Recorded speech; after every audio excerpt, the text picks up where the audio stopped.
First time in a long time, but back like I never left. Taking each day as it comes, you know me, I don't read ahead. Watch me burn down everything, BDE on the TV set.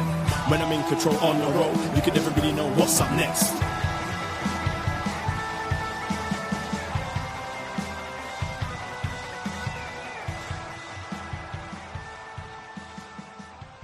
Hello. Hello, hello, hello. Braden Herrington here with Davie Portman for Up Next. You found us at postwrestling.com, whatever podcast app you're listening to us in right now on the Post Wrestling feed. And it's Tuesday, May 26th, and it's 10:06 p.m., which means... It means we're live on youtube.com/postwrestling. Hello. We've been doing that a lot this weekend. Yes, we're back and forth. We are on Post Wrestling. Hello, Postmarks. Hello, Post Friends. Hello, friends. Friends, yes, the NXT friends. Here on Tuesday nights, we talk about some NXT wrestling and so much more. And thank you for joining us here on a Tuesday, or maybe you're listening on Monday, or days later, wherever you may be. Thank you and appreciate you. We're going to talk about some WWE NXT, maybe a little predictions for Clash this weekend in Italy, and a whole lot more. But we've had a busy weekend. We're a little cooked. I was beat up from this weekend. We went double or nothing, and we spent 3 days, but boy, we stretched those 3 days, and it felt like 6 days of what we did in New York City. We just got back, and I'm finally feeling like myself today. And we returned yesterday afternoon. So I do feel like we go to New York quite a bit. So we hit the ground running. There's none of this like feeling out process when we go to New York. So we got to get a lot done this weekend. I just realized as we press record, we're going to talk about Clash in Italy. And I passed out just before the main event segment last night, and I haven't gone back to watch it. So I imagine it's Bloodline stuff, and I will check it out before Sunday. But yeah, like we had a hell of a weekend, and we talked all about it on our Patreon feed. We did a couple of snap ranas, as well as our review of Double or Nothing, our live experience, which you can check out on the Poison Rana free feed. On our YouTube. Pretty much like half an hour, 40 minutes after the show ended, we got to go live in New York, which we're very lucky to be able to do that. We learned we were extremely lucky to get out of Arthur Ashe Stadium Place, or like St. Louis? Billie Jean King Arena? No, what was the stadium called that we were in? The complex, I think, is Billie Jean King, but the stadium is Louis Armstrong. Louis Armstrong. Flushing Meadows. What a wonderful world it is. Yes. Because we didn't get stuck. We did for a little bit, but then we were like, our friend Daniel had ordered an Uber, and he got out right as like the match ended, the main event. And he got out, he snuck out before like some other stuff happened. So he missed it, but he got out and was able to snag an Uber that was like almost there. So me and you like pretty much had to book it. And we were stuck in a crowd. Don't get me wrong. There's a big wave of people and we're used to this, but there was only like one exit to go out of the way. So we had to like move into this one exit, and it took forever, just single file to get out of it. And we could see our friend Daniel in the distance, and then finally we made it just in time. And he lives in Queens, he's not that far away, so we were able to just drive over to his place, no problem. We set up, we did a YouTube show, but it's funny because our friend Daniel's like, oh man, did anything happen after MJF won? We're like, yeah. It was a heel turn. It was great. Why, Kevin? Why?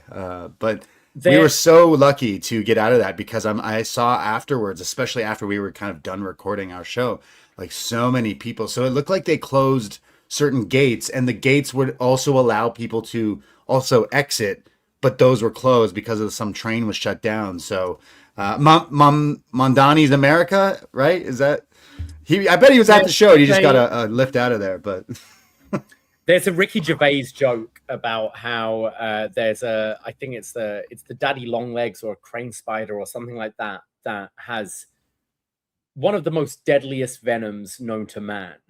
Okay. However, the spider doesn't have any teeth, so it can't use it. And Gervais does a whole joke as God creating this animal, and the spider got cocky, and he's like, nah, you know what? You'll have the venom, but I'm taking them away. And they're like, what the fuck? I feel New York City, the city that never sleeps, 24-hour transit. Yeah, the trains are running, but we're closing the gates. It sucked. It sucked for a lot of people. Like, it sounded like not as bad as what, WrestleMania 35, New York, MetLife? Which again, we were so lucky to get out because one of your friends let us. We're fine. We're like, we got a car. We don't I mean, realistically, even if we didn't have a car, it was what, a 45-minute walk to where we were going. It's fine. Sure. But other people maybe not as fortunate as that. No, they were stuck on that bridge, dude, that we were on. There was no walking home. They were stuck, thousands of people on that bridge that we were on, because the only exit was the thing that we ended up getting out of, I think. It felt like The Outsiders or West Side Story or something. We saw Warriors jumping off the bridge. Warriors, it was pretty crazy watching people just jump off this bridge, throw their belts, the belt wankers throwing their stuff, and people are jumping, and one of their friends are like, no, I can't do it. And then you have people like, yeah, you can do it. And man, so we were really lucky. So we did. People like hold me up, and then it's like, oh shit, were you not wearing deodorant today? Like, that was a plus of the stadium being sort of outside, is that there was like a breeze constantly. Like, maybe it was a little chilly for some people, but at least the air was moving. So, I thought it was pretty beautiful in there, to be honest. I convinced you to wear your jacket. Yes, my cagoule. Like, I ain't gonna wear a jacket. I'm a maverick, and I was like, hey, we might be stuck outside and there might be rain. And you're like, fair enough. Didn't really bargain on the fact that the stadium, it's enclosed, but it's outside, right? It's kind of like some of these baseball parks it's cool. Go to where it's great. But and we actually found when we moved lower down, it was actually cooler than it was near the actual outside. And I imagine like just wind tunnels and things like that, but it was nice. It was pleasant. It was nice in there. But if you showed up thinking, hey, summer's kind of here in your shirts and t-shirt, you'd have got cold. And I think that accounted. You would have had to. A lot of those pink Darby Allin. Yeah, hoodies, that's what I was about to say. Which I've had people ask me since. They were like, well, there were lots of pink hoodies in the crowd. What was that? It's like, oh, it was Darby Allin. They were like, wow, Darby's really popular. I'm like, he is. It was also cold, and that was the only hoodie for sale. I bet they made a killing in Darby Allin hoodies at Double or Nothing. You can hear all our thoughts on not only the merch and everything, because they definitely stepped it up. I thought they had a lot more options and stuff, and you saw a lot more people buying stuff. Again, maybe it also was cold, but even the hoodie was definitely the most top selling thing we saw, just people wearing. But there was a whole lot of other extra stuff that they were selling. So they have seemed to up their game quite a bit at these live events, especially the pay-per-view. I would say so. And you can hear us talk about that, plus our initial thoughts. Like, we recorded this right after we got home from attending Double or Nothing. So Poisonrana Pod in your Spotify, Apple Podcasts, or YouTube. Give us a follow and check out our Double or Nothing review. We go through the entire show. Takeshita Okada live. What an experience that was. Plus MJF, Darby Allin in an awesome main event. Everything on what a show! Like, one of the best top to bottom pay-per-views, and it just felt like a great turning point and like a great start of this dare I say all in season of AEW. And I just we've been lucky enough and spoiled to go to a lot of these shows, but this one was a, dare I say, instant classic of a pay-per-view. And I think All In's gonna have a tough feat to beat, because this one, wow. And again, we've been to so many, but this one was special. So hear all our thoughts on our free feed, Poisonrana Pod. Give us a follow and check out our thoughts on everything front to back, including how we were stuck outside. So I missed the Rizzler. I'll let it slide, Tony Khan. I'll let it slide. I don't know how. I have to rewatch some of it back. I don't know how the Costco guy got so bloodied up, but okay. Unfortunately, due to like passports and the Rizzler's criminal record, we will not be seeing the Rizzler in Montreal in Gotta July. take him to poutine at Costco in Canada. He ain't making it across. He ain't making it across. That guy. He's insane. Please. But I do feel, Braden, like you'll see the Rizzler and Costco man again one day. One day, hopefully. It would be crazy if they did make their way over to Canada, because there's the Costco has the poutine in Canada, and we also have the Schwartz. Is it Schwartz in Montreal? The deli. They've made an agreement, a deal now that they sell their sandwiches at the stall. So Costco. What do you call it, Costco guys? A Costco man. Costco man. Yeah. I think they're trying to move away from Costco people because like Costco is like, hey, chill on that shit. They still allow them into their stores and film stuff, but they don't usually do the Costco related things anymore. But Rizzler has just like overtaken the popularity. I've been the last couple of days, I've been channeling my inner 22-year-old girl and have been trying my best to TikTok. Yes. I've been really trying. And please give us a follow at Poisonrana Pod if you on TikTok. If you like to TikTok around. But I open it up and I think you must have started this TikTok originally. Because I open it up today and there's Costco man and his little big kid. Big Justice. One of them's called AJ. I get confused. But Big Boom AJ is the dad, yes. And they go, hey, we got to break this news. We're done. We're not doing any more videos. We're done. What? And I was like, what? I got to do a show with Braden. He's going to be livid if this is true. And then they were like, you just got boomed. Like, oh, okay. So I think they're trying that now. You just got boomed. You just got boomed. Yeah. Maybe, you know what's next for the Rizzler and the Costco people? They're going to start doing ghost shows with Snooki. I think that's the next plausible evolution of things. You're right. We got a lot done in a short amount of time. Yeah, who knew I was going to be Friday morning? I was at the airport at 10:30 in the morning having a beer with my best mate, Dave, and right next to us is Snooki, and we're talking about ghosts and WrestleMania. Yeah, absolutely. Wow, who knew? Look at us now. But if you want to know more about our experience with Snooki, you've got to follow the Patreon. Yes. Patreon.com/Poisonrana. Yes, we did indeed have a drink with Snooki whilst talking about ghosts and how The Undertaker cost her 90 seconds of this routine, apparently, that was meant to happen at WrestleMania 27. That would have blown your mind. But I'm saying too much. You've got to check it out on the Patreon. So apparently Snooki is filming some sort of Canadian ghost show, and that was why she was in Toronto and filming stuff. So I was asking if, different ghost stuff that I know growing up here, and they did indeed take her to these places. So yeah, she's a ghost expert now. And like both of us are not really Jersey Shore fans, but like we know Snooki and we know the, phenomenon and her getting punched and all that stuff. But like we're both wrestling idiots and nerds that like, we just asked her about WrestleMania and you could see her brain was like, what? But then was totally into talking about it. It was super cool. She was super nice. It was funny. Like all these girls going up to her for a chat or photos or whatever. And was very much photo done, move on. Like, oh my God, you're so pretty. Photo done, move on. And they were like, hey, tell me about Trish Stratus and ghosts. And she's like, all right, well, let's go. So get the Rizzler on that show ASAP. Yeah. We should review Snooki's ghost show. Is what we should do. I'm down. I think I need something else to watch other than wrestling. I just finished watching Beef season 2. Snooki's ghost show, definitely it. I'm watching Euphoria. I'm gonna need something else. I'm out of Marvel. I'm out of Star Wars. There's too much of it. Snooki's ghosts or Snooki and the Spirits, Snooki's Spirits, whatever. I don't even want to know. No, Snooki's ghost show. That's the best name for it. Oh man, we should just start hunting ghosts. She said she's seen some shit now, so maybe she has. Oh, okay. It's called Snooki Paranormal Rookie.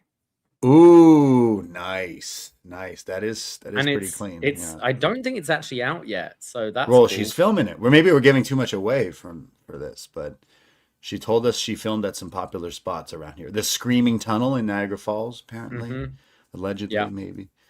But yeah, that was funny. That's how our trip started on Friday morning. So we then recorded, we then like went around Chinatown and LES and stuff, and then we recorded a show on the New York subway, which is the first for us. But it turned out great. Was it the Lower East Side or was it Chinatown? Oh right, yes, because they're right beside each other, bleed into each other. But someone said that these are completely different places. I'm like, they're right.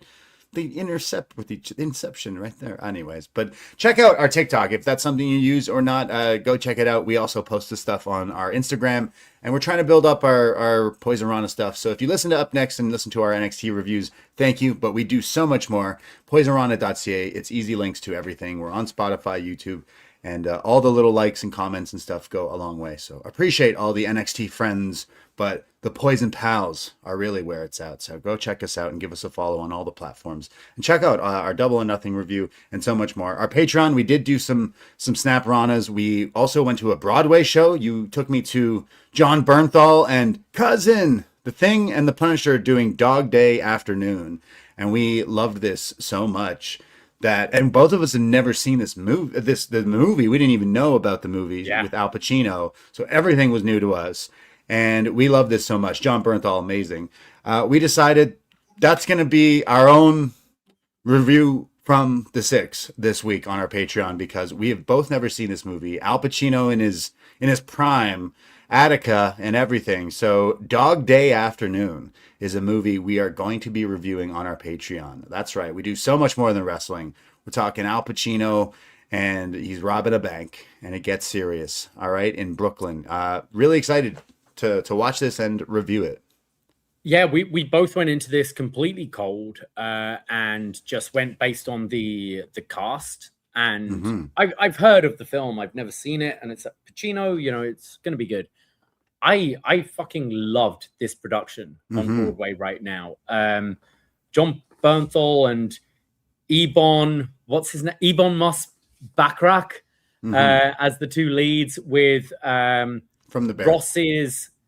From the Bear, with Ross's ex-wife's wife from Friends in the show. It was great. The cast were fantastic. The production was fantastic. The set design, everything was awesome. And we'd never seen the movie. Apparently it's based on a true story. So we thought, why not? Well, while we're still in the New York state of mind, if you will, we'll review that film. We'll talk a little bit about the show and maybe some research into the actual story that it's based on. And yeah, we're going to be recording that tomorrow. So if you're an old school Pacino fan, 70s movies, whatever, might be worth checking out. But yeah, if you're new to us, we are Poisonrana and we do a lot of crazy shit.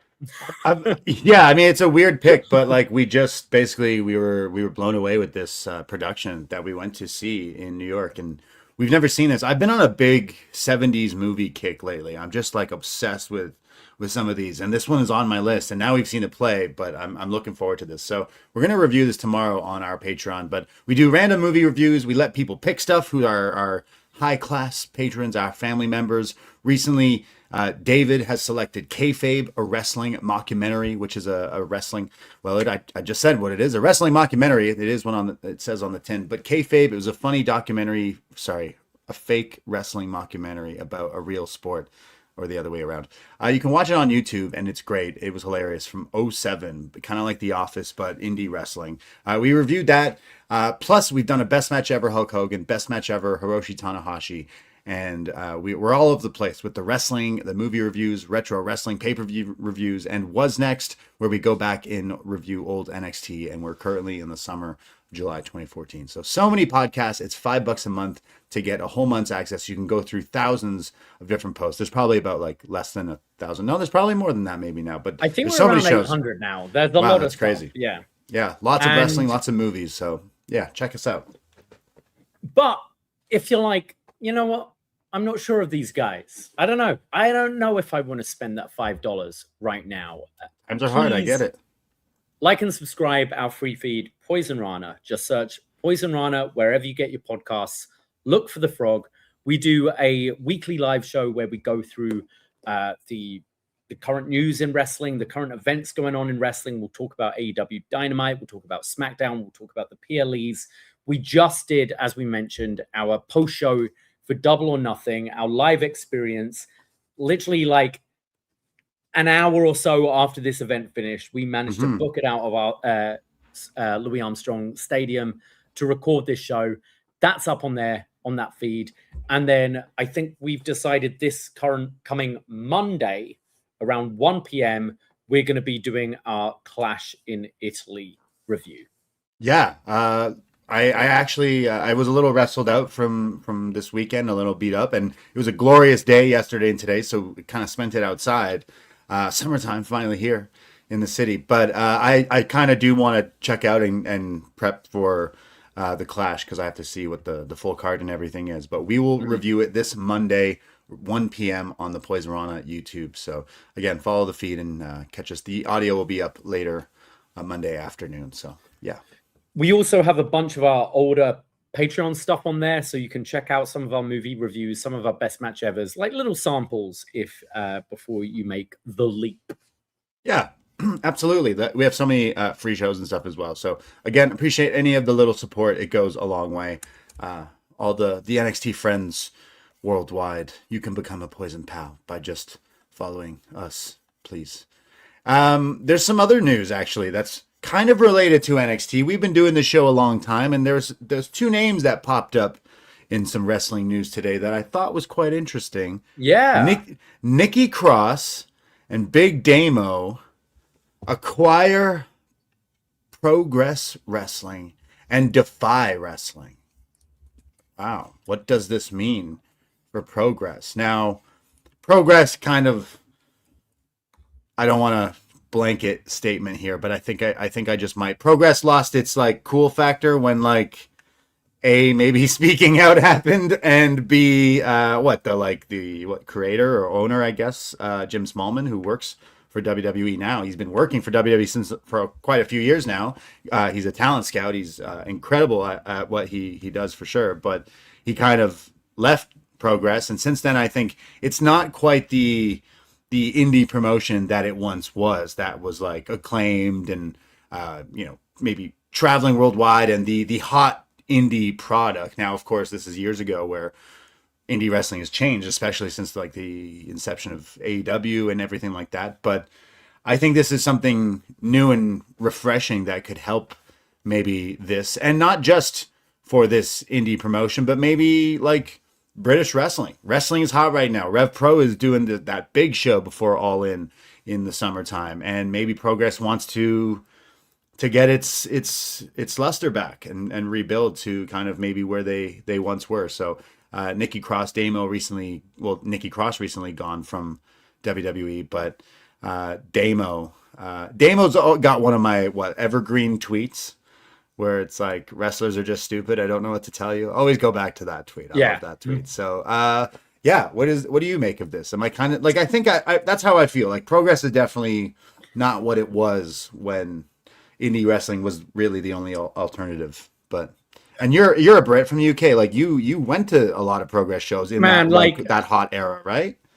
The Electric Ballroom is like, I used to go there just as a nightclub. You know, that was my times as a student going out on a Friday or a Saturday night in London. Camden Town, like was very close to where I trained. And so I'd go there all the time. And then when I realized wrestling was there once a month and wrestling was getting hot, and, you know, I'd see Samoa Joe, Finn Balor, and then Will Ospreay and all these. I was about to say some names I won't say. But, you know, like it felt like a real, like we felt it over here in North America with Ring of Honor, but it felt like lightning in a bottle at a time. And, you know, NXT UK came around and unfortunately speaking out and stuff like that. And the UK scene felt decimated. And I've been pretty removed from it, because that will happen since I was living here in Canada. But Progress, I had a lot of fond memories of, and it's more through our friends, kind of our cousin podcasters in Grapple, and hearing their opinions on Progress. I'm like, all right, maybe it's not what it used to be, but we do these shows when we're talking about releases, right? And mass WWE releases, and recently Nikki Cross being part of the cuts. And we often go like, oh, where do you see them? And it's AEW is the first conversation we have. You're leaving WWE. We talk, are these guys going to go to AEW? And then you kind of trickle down. Maybe they're a TNA talent. And then maybe they're an MLW talent. Or, you know what? This person would be good going to Japan. I fucking love this. I love that Damo and Nikki are like, you know what? Let's try and put our name behind something. I don't know too much about the owners that took over, but I got the sense they were, I went to a couple of the shows when I was back home, and they seemed like suits, if that makes sense, rather than the original, the original ethos of Progress was punk rock pro wrestling, and don't be a dick. Don't be a dick. And Jim Smallman at one point very much represented that. And now he's a bit of a suit in WWE. And good for him, whatever. But I love this, putting this back in the hands of wrestlers, back in the hands of wrestlers who have pretty good experience, that both working with WWE, both having a lot of connections within the industry, but having extensive indie wrestling careers, but not only that, indie wrestling UK careers, and seeing what they can do for it. I think it's really exciting. I don't think Progress have really done much, and that's not shitting on any of the talent or anything like that. There's still some awesome people working for that company, and I'm sure there's been some great matches in those years since the pandemic, but it doesn't have that buzz it used to. And a change is often good for these kind of things. And I don't know if they've got much experience booking or anything, or running a business, but I'm very interested to see how they do with it, and I wish them all the best. Hey, some wrestlers who leave WWE go into acting, stunt work, open up cafes, restaurants. Yeah. Godfather had a strip club. These two clearly live wrestling, and it shows. So I have faith that maybe they do turn it into a hot promotion again. Do some shows in Electric Ballroom and bring their friends. They have some sway, and hopefully they clearly have saved some money from their time with WWE checks in the past. So I don't know. I think this is a positive in the world of wrestling. Yeah. No, I was going to say, you say bring some friends, but it's going to carry a lot more weight, working for these guys' promotion than Lee McAteer or whoever was running it beforehand. Sure. It's literal friends you've worked with. Maybe your asking price isn't going to be as high as it used to be. It's stuff like that, and it could be really good for the UK scene. And I'm excited to see how they do.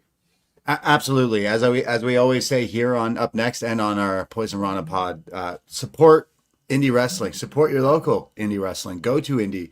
Not only did we go to Double or Nothing this weekend, but on Thursday night, I got to check out our friends here in Toronto, Demand Lucha, who always put a fun show on Thursday nights sometimes, every month or so. And I know they have one in just a few weeks, again in June in Parkdale Hall. So Toronto peeps, if you're looking for some fun live wrestling and maybe WWE's too expensive or they're not coming here soon enough or whatnot, support your local indie. And Demand Lucha puts on one hell of a show, and Thursday they kill it. And the next one is Arez, aka El Clone, is taking on Gringo Loco in a ladder match. So that one's going to be absolute heat. And then I know in a few months they have another show. So check those guys out. And then Mystery Wrestling announced a world tour a little bit. Well, 2 countries, but the first time they're going to All In Weekend in London which is cool. And they're then debuting in Montreal this Saturday before the new AEW Redemption that's just been announced on my birthday, July 26th. So, hey, anyone making the trip for AEW Redemption or Mystery Wrestling in Montreal, Quebec, Canada, let us know, because maybe we'll hang out and eat some poutine and have a few pops. You know what I mean? So I'm super excited about that. So excited. Yeah. I'm glad this has finally been announced, because we kind of heard a few little rumors We've been that sitting this on it. might be happening, and we became a little bit of Sherlock Holmes over here and kind of looked at dates that were blocked off, other artists that were playing the Bell Center, and figured that Tony Khan isn't going to be running a July pay-per-view during the World Cup. And therefore, it was only really this weekend that it might happen. And J. Cole's playing the Saturday. So we've been pretty confident that this show was going to happen. And it was nice to hear it finally be announced. Montreal, we're going to be there. We're going to be heading to AEW Redemption. We'd love to hear any other Canadians or anyone traveling to this event who's going to be going there to hang out and try and do some stuff around that weekend. But man, this is the first big show in Montreal, and Montreal crowds know how to bring the noise. And I think something else we see in wrestling is you kind of people like following, patterns and tropes and all that. And with that incredible crowd in New York on Sunday, I think Montreal could bring it. And I think this could be a really hot ticket. I think it could be a really hot show. I know Speedball's already said he's going to pretty much guarantee us the best wrestling match he's ever done in that center, which could be mad. I assume Kevin Knight, Speedball on that show. Please. But yeah, this really exciting. Like Montreal's, I know our hockey teams and maybe our culture and our language clash sometimes, Torontonians and Quebecois. But yeah, it's a fucking awesome city, and I'm really excited for this one. This could be really special. Absolutely. And it's on my birthday, so even more special. Yeah. Get a year older, and I think, what am I turning? 35? Wow, look at that. And I'll be watching some wrestling. So looking forward to this. So again, if you're thinking about making the trip, absolutely do. There's a lot to do in the city in the summertime. Are you kidding me? It's going to be absolutely gorgeous. And thank God it's not the wintertime. A, because it's cold, and B, that freaky Quebec snowman creature thing ain't going to be anywhere around there because it's summertime, right? Because that thing scares the shit out of me. I don't know what it is. I learned about it in school all these years, but he scares me. I learned about it like 5 months ago. Like I've only ever been to Montreal in the winter, and I think that shows what an awesome city it is, right? Because I've thoroughly enjoyed it both times I've gone, and people have gone, why would you go in winter? It's crazy. It's disgusting. It's cold. But I've had a great time. So in the summer, it's going to be good. But yeah, if you don't know what we're talking about, search Montreal Snow Demon. I don't know what it is. That's what he looks like to me, but yeah, I don't know. It's terrifying. That's what it's called. It's terrifying. Snowman. Yeah. What is it? Montreal Snowman creature. What is this thing called? The Bonhomme. Bonhomme. Yeah. Bonhomme. Yeah. He's just fucking scary. He might scare me more than when Alf runs. You know how much that creeps me out. Oh man, you're showing it. Stop it. It's so terrifying. Yeah, I get flashbacks of school. He's probably going to be still around. We're going to find him. We're going to beat him up. We need someone in AEW to show up as him on the show. But AEW crowd in Vancouver was good. The AEW crowd in New York just this weekend was absolutely crazy. One of the best live experiences for sure. Everyone was just in on it. So I hope Montreal will be bringing it. So very excited for that weekend this summer. So yeah, Redemption. Do we think Kenny MJF one more time?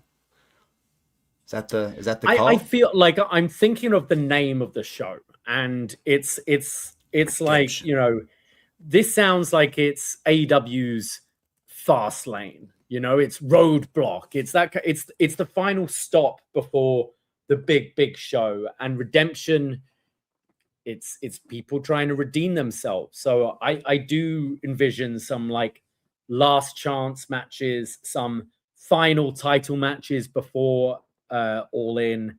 I would book MJF Kenny for that show, because And you think he wins it? I think the Owen this year is lacking what last year's had, where I think we were looking at Double or Nothing last year with Hangman and Ospreay and going, both these scenarios make sense. We could see both these guys plausibly going to the main event of All In Texas.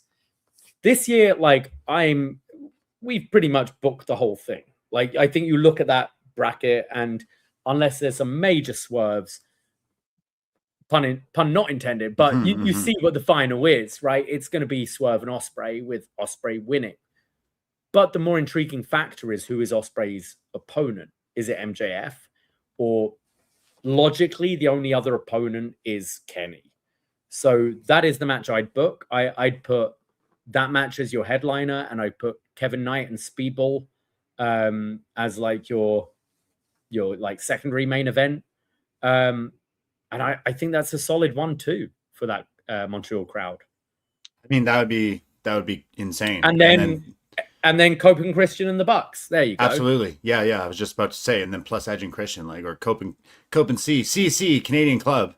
Or it'll just be Cope and Cage versus FTR again, because somehow we've gone to all those matches. I mean, yeah, and the last one was pretty entertaining. I did love that match. So yeah, no, I'm definitely looking forward to this. Again, we've been like very lucky to travel, and we choose to go to these things. And obviously it's kind of what we do for a living, but we've been blessed with some great live events. And I tell you, if you've not been to some wrestling live, you got to, if you watch it all the time, like, you got to experience it. But especially these pay-per-views have been absolutely killer. We had such a great time on Sunday night. So yeah, I'm really hoping tomorrow's show, like Dynamite tomorrow, is killer, because AEW has a habit of having monumental pay-per-view shows, newsworthy. That felt like an important show. That felt like a stamp of a great exactly start to something. Yeah. And whether it's like newsworthy, like title changes, debuts, just match quality, whatever, they do this and then have such a middle of the road Dynamite to follow it, where they don't capitalize on it. I think they're in Philly, right? So it should be a pretty hot crowd. But you know, we went from All In Texas last year to like a theater last time, and it was good, but it just I think you really got to hopefully continue that momentum, because I felt last Sunday was really paying off the hard work they've done the last year or so. And you know, we've talked about the All-In ticket sales and how they're not where they want it to be, but there's still 3 months to sell that. And if they can continue this momentum, if they continue this buzz they've got, if they can continue having these crowds that people want to be in, like Raw After Mania used to have that. You know, you'd watch it on TV and you'd be like, man, I want to be in that crowd. That just seems so much fun being there and watching that. They need to continue that. And I think if they can continue this buzz and potentially some big signings, like New Day coming in, like that could be machine guns momentum for them. Yeah, I mean, I don't think the Guns are gonna draw that crowd who aren't already AEW fans. But the New Day, I think New Day will. Yeah, I think New Day absolutely will. And it looks like after introduce the WWE audience to the New Day in AEW, and AEW feels as big as it did on Sunday, it could really move some numbers, I think. I think you get. I saw that they did an appearance, their first post WWE appearance, and they went by Kofi and Woods, right? Creed, I think. Kofi and Creed. Sorry, Kofi and Creed. Yeah. I think. Yeah. So like, I would imagine they wrestle at All In, like 100%, right? Like, if they're not in the, I saw a video of them like posing with a guy with an Omega t-shirt and kind of making fun of that. Right. Stuff, so. Like if you could do a TLC multi-team thing, sure. Like why not? Like you suggested doing the way the New Day brought in the Hardys into a match, that would be like an all-time perfect little thing. But I'm also not just opposed to be like, hey, All In, New Day Bucks, boom. Like that's a pretty, like, as much as the TLC thing is crazy, it might not be as you want to promote them on it.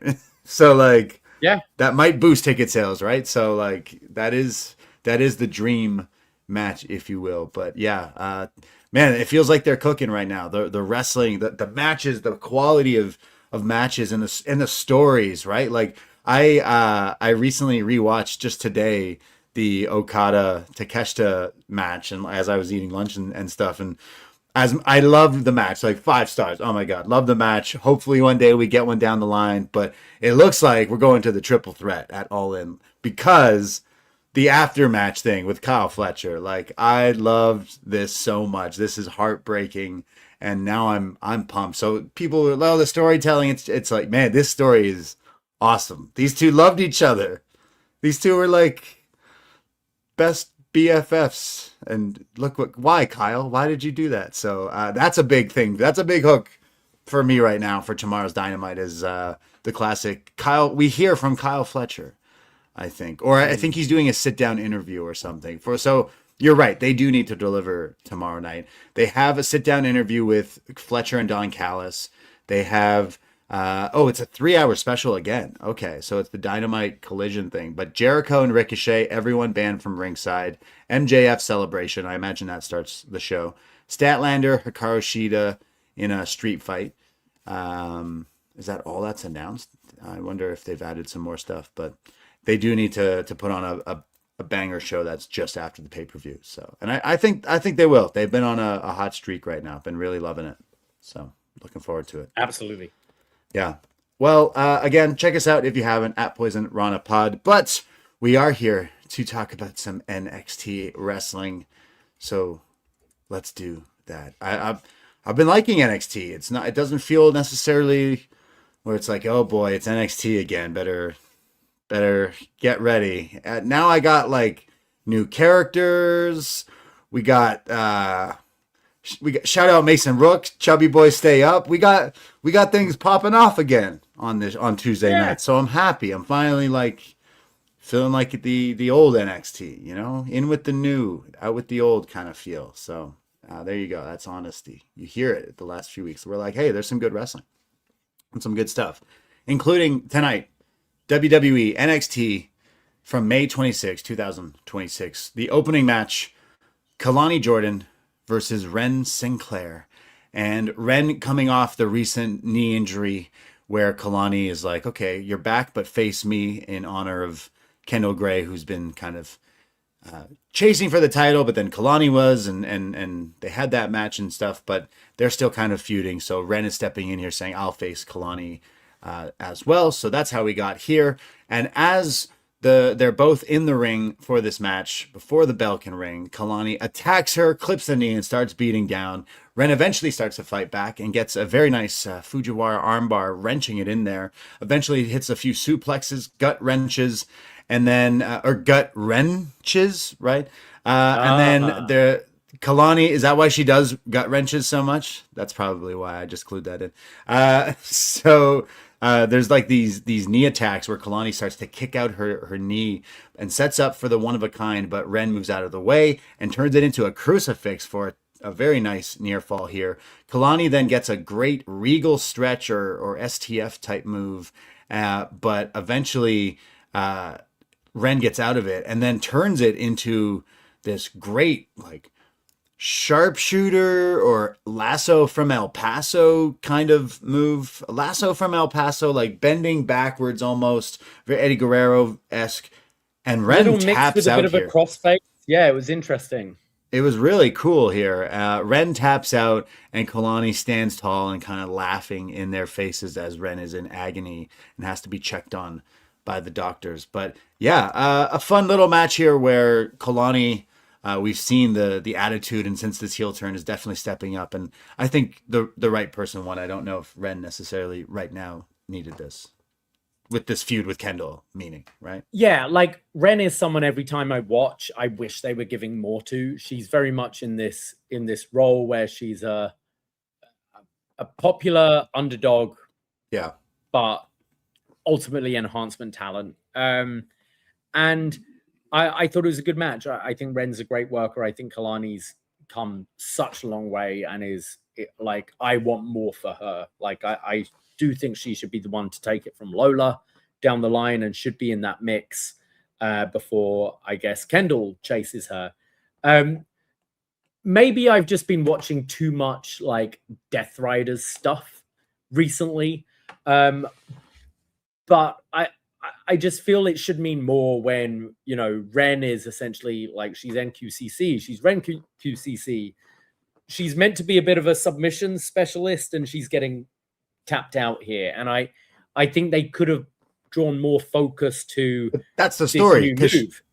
But she did it to Lola, right? The cage fighter submission. So she's like, look, I'm tapping out these experts in this, in their own field, right? Like, I just think there should have maybe been more focus on that. Like, more focus on telling, like, what is this submission? Like, from commentary, what is this submission Kelani's doing here? And that Wren doesn't have an answer to it, despite being, you know, I just would like to see more selling of a new finisher move, basically. And if this is a new finishing move for Kelani, like, try and put it over a bit more than they have. Because she also, like, she attacked Lola and then tapped her out, and she like cheated, and then that's kind of here too, where she jumped her from before and the leg injury and everything. But yeah, I know what you mean. But they're definitely gonna push Kelani into going for the title. Like, she's gonna be chasing Lola. Obviously, that's the story that's gonna connect after we get back to Kelani Kendall again. There was another moment I really liked in this where we've seen the tarantula over the rope, but here, Kelani did a single-legged Boston over the top rope, and I thought that looked really cool, and I haven't really seen that before. So I like that she's adding to these little things to her game, and yeah, I guess it makes sense for her to eventually go against Lola. That's definitely the story. Like, continue this Kelani Kendall feud, and then Lola eventually at some PLE in the near future. Tatum Paxley is backstage. And she's with Shiloh Hill, Mr. NXT, right? What a fit this guy is wearing. Buff Bagwell hat and like a Guy Fieri top hat and an American flag. Like, is that a moose? No, a deer. Like a bat. This is just a Bass Pro Shop like jacket thing. This fit is amazing. Like, you know. It's only May, but this is the running for Halloween costume ideas right now. Shiloh Hill dressed as Mr. NXT. Does that mean I'm Tatum? Like, where am I in this? I guess I'm Lizzie, aren't I? No, look who you're dressed as. No, look who you're dressed as. And look where you're from, Mr. England. Yeah. Kristen Angels. Just get a dangly going on, shear some sheep. Oh my god, a dangly? Yeah. Does Shiloh have danglies? Do I have to take out my front tooth? Can I just like put black marker on it or something? Just black it out. Yeah. Jim Carrey or something. But yeah, Mr. NXT here. He's talking about Matt Matthews. I guess he's some comedian. Tatum says, his comedy's really good, and he signed your petition. He says he's got similar hobbies as me, says Shiloh, like singing, farming, barrel races. And that's when Mr. England walks in. He goes, this petition you're doing. So Shiloh is doing a petition for people to sign that agrees that he is Mr. NXT. And Tristan says it's absurd and you're ridiculous. This list isn't even real. And he grabs the clipboard and reads off some of the signatures. And they include Papa Shango, Timothy Chalamet, and Mike Tyson. And he goes, these are crazy. Like, this doesn't make sense. You're a liar. And says NXT needs order and not you. Also, Marie Curie, who founded the cancer charity, and I believe has been dead for a long, long time. Okay, yeah, I didn't know who that was, but Timothy Chalamet, who he said we went to theater camp together, and he likes wrestling. He does. We know, we have established Marty Supreme knows ball about wrestling. He referred to Boogeyman in his shoot name. I'm forever like, this guy knows it. Looked like he had a fun time at the Knicks game yesterday. Knicks have been crazy. I know we were in New York this weekend, and their Knicks fever is running wild. The Danhausen curse has been working. Yeah, apparently. Yeah. It's crazy. I do enjoy these Shiloh Hill segments. I've started to realize you need to pay a bit more attention to, because they've got loads of little in-jokes. Yes. I don't think it's this segment, but this segment later. Where there's a whiteboard, and I didn't have the time to like screenshot it and look at everything going on, but it reminded me of those old like Breezango segments where, a bit more thought's gone into it, and there's a lot of visual gags and little Easter eggs and that kind of thing, which I am enjoying with Shiloh. Yeah, he's definitely. I've changed my tune on him. Like, he's definitely hilarious in some of these things. Like, he's silly, but this fit alone wins me over. This ridiculous. Tristan Angel says like, you're not Mr. NXT, and getting votes this way. Like, this is my world full of pageantry and stuff, and you're a joke essentially. And he says that I hope tonight Charlie Dempsey stretches some sense into you and walks off. And then Tatum's like, what did he mean by stretches you out? And he's like, ooh, I don't know, as they fades to black. So that match later tonight. But Tristan and Shiloh will continue to feud, as we'll find out later. Lizzie was there as well, and Tristan and Lizzie had another moment where they kind of acknowledge that they know each other from before.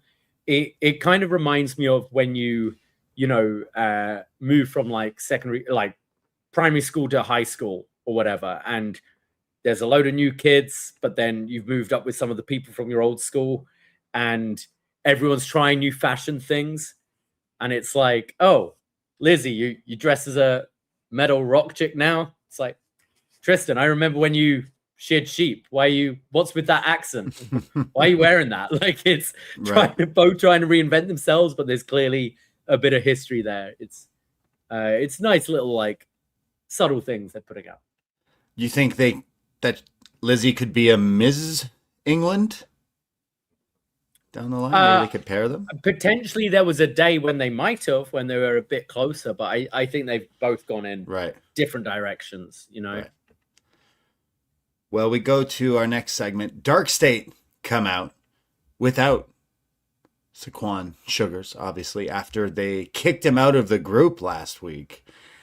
Griffin grabs the microphone, so all three of them are here. He says that Cutler James is a great athlete from Duke University. He says Deion Lennox, a great athlete from Oregon State University. And me, I'm from Syracuse, and I was New Orleans Saint, so I was a great athlete too. Who dat? I'm paraphrasing here. Then he says that Saquon Sugars wasn't anything and didn't have any athletic backgrounds or any, achievements in things like we did. He only came from indie wrestling. And you see, he just isn't as good as us. And he became a liability. He's reckless, Deion says. He tried to turn all of them against me. And he said that he was the leader. Well, I'm the leader. And it was time we got rid of the dead weight. And says that everyone back there who's been listening and everyone that we've been beaten up and taken out, you better keep your heads up. Tony, Miles, everyone, Dark State is back. And when Dark State strike, ain't nobody safe. So they lost Saquon, but they still do in double negatives. Now I was, this was everyone's safe when we're around, is what they're saying. What were the crowd chanting here? Because I could be wrong, and I definitely am wrong. They either were chanting Osiris split his pants or Osiris shit his pants, because I could not tell what this little PC crowd were saying. But I don't know. His pants looked fine to me, but I couldn't. There was something about Osiris. They were really booing these guys, and these guys had to go against the boos to really say the promo. There was still some pro Dark State though. Like there was Saquon Sugars chants, but also Saquon sucks. Like, it was a bit of a mixed bag. Like, I don't know. I assume like sport and football and college and all that means a lot to a lot of people with these athletes. I think we've been quite clear on this show over the years where we don't give a fuck if you played sport when you're at school. I played tennis when I was at school. What the fuck does that matter? You know? And for this to start off, like imagine any other career, any other industry. It's like, yeah, well, I went to Oxford and studied geography. Yeah, well, I went to Harvard and studied history. Yeah, well, I went to Yale and studied social sciences. And Saquon, with your 5 years experience in the medical industry, you think you're a better doctor than me? Like, it makes no sense. Like, it's I played football, I played basketball. You wrestled on the indies and you think you're better than me? Well, yeah, fucking no shit. He's wrestled on the indies for 5 years. What have you done? You threw a ball around. I know what you mean, because I agree with you completely, because like I'm also not watching university football and stuff. I'm aware it's a huge deal that especially university football and basketball and stuff like that. It is popular. Cool. I totally get that. They have some great achievements. They've gotten pretty far in life with their athletic ability, but I wouldn't be watching them in anything else other than the shows that I watch of pro wrestling. Unless you're an actor showing up. Like I am also not a huge sports guy. Sure, I can get into it, but I'm not watching that, and I don't. I understand that this is a big thing for some people, because people who do watch sports, there is a crossover. Maybe they do still love wrestling, and that is achievements. Not taking that away from them at all. It's a big deal still to be, turning your body into an athletic body and doing that. It is totally understand that. But it does sound like, oh, we've done all this and we're like high achievers, and then we had this loser who didn't go to school or whatever, but they didn't make it sound like that. They're just like, yeah, this guy was wrestling. They maybe could have said like, this guy didn't even go to school. Okay, maybe Saquon did, and I'm not aware of that either. I'm just saying, like, them being like, yeah, and then all this guy ever did was indie wrestling. And right away, I said out loud, even though I'm watching this in my office right now by myself, I'm like, they're like, oh, and he's only been indie wrestling. And it's like, yeah, and I can tell because he's the best one in this whole group. As soon as they popped off on NXT, we were like, that guy looks like he knows how to actually wrestle, and the others don't. I remember saying that multiple times. And now I'm like, oh, now you're just straight up saying that this guy is the only one who comes from a wrestling background. So that's why he's actually good. Now, I actually didn't hate this promo. This is exactly something that they needed to come out and kick him away. But that one thing, again, someone's listening to us being like, guys, you don't understand, these D1 athlete, whatever. But like, come on. That was the one part that definitely like made me laugh a little bit. But I like this direction. This is the most interesting thing they've done. Exactly. So I just wish like as you said, maybe like Dion Lennox, they've played up that he's smart as well, Right. For me, I'm way more interested. Yeah, you may have been wrestling on the indies for 5 years, but you're stupid. You can't think. You're never one step ahead like I am. I've been in class. I've been psychic or psychology or play into that. Instead, he's like, I played football. John Cena picked me in a match I didn't win. You got to keep your head in the swivel. And when Dark State's around, everyone's safe. Like it's... It's totally true. Again, I that is us nitpicking this because like some of the writing was a bit weird because of what they said, but it's a right direction. And if anything, this is a unit and a device that's going to absolutely get Sugars over on NXT. And as we said all those months ago when they first debuted, we were the one. He was the one that we both said we're like, oh, this guy stands out. That he's definitely the one that is the leader of Dark State, and now he's definitely going to get this great run of, I think a great rise of him and potential big star here in NXT, and we pointed that out from a while, so I do think that's the right direction. So good for them for finally 100%. Doing that. And credit to the guys as well. Their delivery is so much better than it used to be. Like Dion's always stood out, I think, in that department. Whereas I think the other two are sounding better now. I just wish the material still was not as generic as it is, and try and find a bit more personality in these guys. Yeah, like they definitely stepped it up for sure, but they were still uninteresting. And now the most interesting thing about them is that they kick someone else out, and that guy is now more interesting. But yeah, it's the right direction for sure. But Sugar's better find some friends. But maybe we'll hear more of Darkseid later on, and tonight. keep his head on a swivel, because you know what happens when you don't keep your head on a swivel, Braden. Darkseid strikes, and everyone is safe.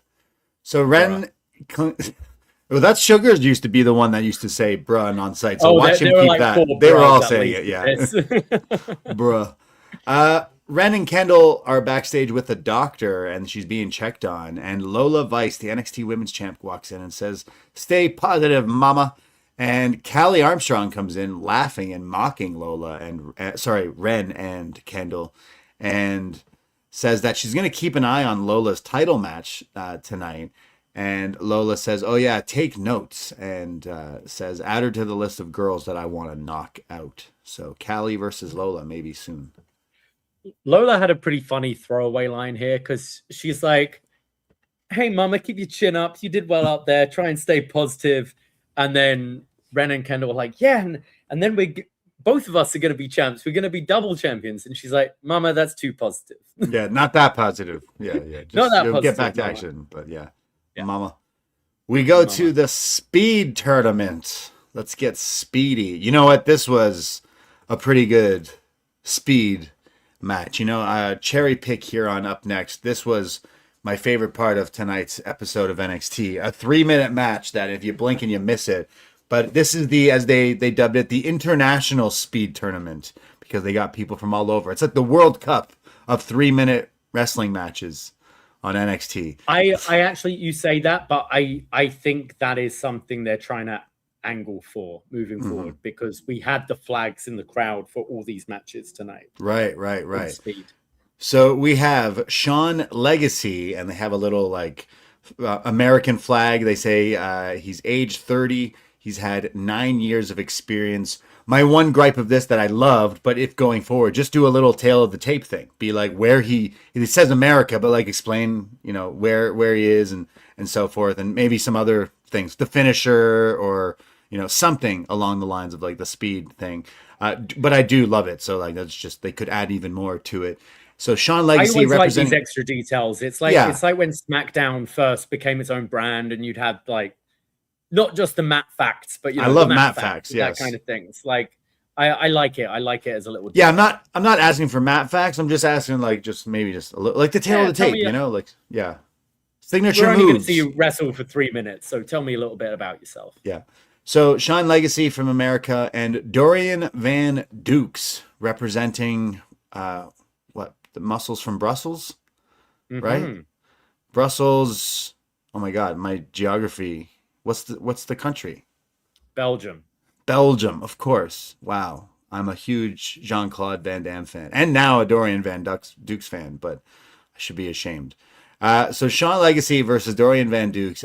Loved this match. Dorian, they say he has 13 years experience here. 3 minutes, the bell rings, and things get crazy here. Legacy gets dropped to the outside, and then he's picked up. He does a running tope, almost overshoots, and it looks like it was supposed to be Dorian catches him, but he kind of misses, but then picks him right back up, and then runs and throws Legacy flying into the ring post here. Just that thud dinging noise from the post.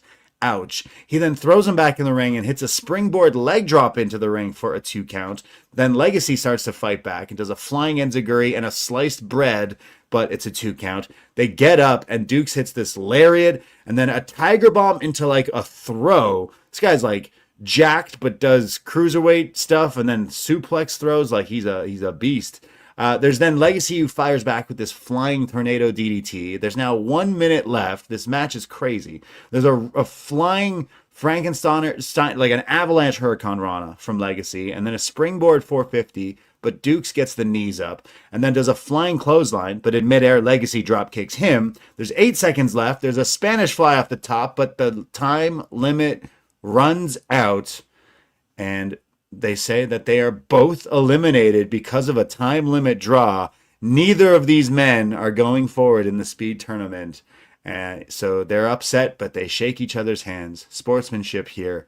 But as far as 3-minute matches go, this was pretty incredible wrestling from these two. So Sean Legacy and Dorian Van Dukes instantly on the top of my favorites list here on NXT TV, because wow, I didn't want this match to end at the 3-minute mark. So Shawn Michaels, run it back, because this was awesome. Yeah, what I loved about this is sometimes I find these speed matches are just trying to fit a regular match into 3 minutes. So you have you have your heat, you have your comeback, you have a bit of 50-50, and then it's like in the last 30 seconds where they really play, oh, we're against the clock here. Here I felt right from when the bell rang, they were both trying to win the match as quickly as they could in less than 3 minutes. And there wasn't any let up at all. But then they kept going, and there was no way it was possible. Like, because sometimes it's, I don't believe that match would have finished in that time. Like, if this match didn't have a time limit, they didn't do anything wrestling-wise that showed that they could have ended it within that time. Whereas this, they just kept going. And I thought the draw was completely plausible and made you want to watch this again without a time limit, which I think they'll go to. So I thought it was really successful, this match. I really like this Dorian Van Dukes guy. I think he's not quite as creator wrestler as Brian Cage, but he's kind of on that way while still plausibly being in this essentially cruiserweight division, if you know what I mean. Speed division, right? Yeah, but the only other thing is, a few weeks ago we had two people draw, and it meant they both went to the final to face Jasper Troy, and here they're both eliminated because of it. So surely shouldn't the finals between Romeo Moreno be Romeo Moreno versus both these guys in a triple threat to determine Lexis King's challenger? Right. I don't know. 7-minute Maybe match? It's different rules between semis and finals. Who knows? Right. Yeah, I think these two, like, if this was not the speed tournament, like, just do a normal match, right? Like, these guys, I see someone in the chat right now, Megan in the chat says these two would be better suited in the North American title landscape. That's exactly what I'm about to say. Like, yeah, put them in that league. Like, these guys are crushing it, and that's what I've been missing on my NXT, is just some crazy wrestling. So, good job with the speed tournament. This was great. So run this back. This is a little something they can have in their back pocket to load up on an NXT. Like, hey, you want some good wrestling? Check these two out. So I think NXT's in good hands with these two going forward. Yeah. And I know a few weeks ago we were kind of thinking that maybe Sean Legacy was turning heel, but it maybe could go the other way too, where like if we get this again, maybe one of them, maybe there isn't so much sportsmanship in it. But yeah, we go from that to Natalya backstage with Layla Diggs. She said, Natty says, thanks for standing up for me. And she goes, of course, you're a low-key legend. And Natty says, well, thank you. I appreciate that. And I want to be in your corner tonight against Miss Parker. So she goes out there as Jaida makes her entrance. Out comes Layla Diggs with Natty, the low-key legend. I gotta say, shout out Layla Diggs, great music. This sounds like Destiny's Child knockoff or Beyonce or something. And I was bopping to this. Yeah, my note is Layla coming out to On Vogue and Natalya's there because why not? Oh yeah, I wrote Destiny's Child, you wrote On Vogue. Okay, we're on the same page here. So I'm bopping to this while watching this, and then Vic is like on commentary as I'm dancing, listening to this at least I think this is the first time. And Vic says on commentary, Booker, why are you dancing? And he's like, yo, it's a good song. So this might be added to my new favorites of WWE NXT. Is this the same people that have been making tunes? Like, I don't know what this is, but it's definitely trying to be some sort of like 90s, 2000s R&B bop, and totally It's different. nailed it. It's different from Yeah. anyone else's entrance theme. So yeah, I'm all for it. Her back of her robe here on Layla says Ms. Everything here. So she's going by that, I guess, of her gimmick. So Layla versus Jaida. She gets the best of Jaida, and then kind of Jaida came out dressed as the American Badass. Right. Or Undertaker. X-Pac with her bandana she had going on. Yes, true. Yes. Part of DX. So Jaida gets like almost slapped around, and Layla kind of laughs at her and like is toying with her like a cat, and this pisses off Jaida, obviously. So she comes back and starts beating down on her with punches. Eventually there's a nice flip from Diggs but she gets clotheslined. Jaida also hits her with the gourd buster. There's some pretty cool flipping moves from Layla where she was countering some moves. There's like a backflip into a backspring elbow, but then the hypnotic is hit, and then Layla misses a moonsault. And then there's the deja vu, which is like the sky high sit out bomb.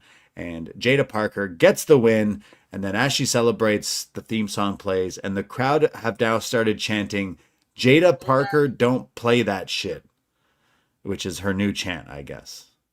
Which I don't know if necessarily will get over with the WWE TV people, but she says, listen, you hear that? Listen. Jaida Parker, don't play that shit. I'd have liked to have seen some more from Layla in this match. I don't think I really saw enough from her, and I think Jada's been at a similar level for a while. Maybe the Natty match will bring some more out of her. Jada's really popular. I get it, and I like her. I like Jaida. Just I feel some of the other people from her class have progressed a bit more, and I didn't get too into this match. I didn't think Layla, beyond the music, really was able to show me much more than she's capable than this. And unfortunately, Natalya feuds just do nothing for me as well. But I like that Jada's starting to introduce a new finisher with the Sky High, or we've seen her use this a few times. They call it deja vu, right? Yeah, but actually using it as the finish now rather than the hypnotic. It's cool and it's good because we noticed that the running ass attack move sucks, even though the name hypnotic is cool. But other people on this show do that move, the deja vu, as like a move. So using it as a finisher on the same show is like, okay, hey, maybe don't use that move anymore, people. Hey, she hits it better. Or we could just do what I keep saying is get a finisher, special move, signature move class in the PC. You know, you just get our boy Brooks Jensen once a week, sits down all the rookies like a young Grandpa Simpson. Gather around, children. Now we're gonna go through cool wrestling moves. Just load up 2K or Here Comes the Pain or whatever. Like my Japanese N64 games. Load those up and go through some finishers. Okay, we're gonna go try them out, and now people can start claiming them and pick them out because it's 2026. No more lame finishers in wrestling. We need cool moves. Everyone does the cool moves, and that's fine. But like, you need a cool finisher to get over. As soon as someone suggests their move is a spear, you're out of here. Good luck. Sorry, learn something new. You know? Yep. Yeah. Sorry. Yeah. But I played football at D1, and no, get out. Yeah, we need finisher class. Just learn some new moves and stuff like that. But I maybe had some higher expectations for this too. But I didn't hate it or anything. Just Jaida has been kind of stagnant here in NXT. Yeah. Some other people just have gotten better. Layla, I can't necessarily knock. Again, I love the music, but first time kind of seeing her in this kind of spotlight, and I didn't necessarily think she was bad, so just wasn't as very exciting. I mean, the last match was super exciting, so maybe that just also felt like it was a little bit slower, but that was a speed match, so yeah. We see the Birthright backstage, and they tell Lexis King, who continues to remind me of Billy Ray Cyrus in the 90s. He is informed, Lexis King's told that he now doesn't like this tournament is now just going to be whoever wins in the match, what's later, which is Nathan Frazer and Romeo Moreno. And King says, it doesn't matter. who wins that match because neither of these guys can catch up to the King of Speed. And he says that he's the fastest man alive, fastest kid alive. And Frazer walks in and goes, you most certainly are not the most fastest man alive. That is me.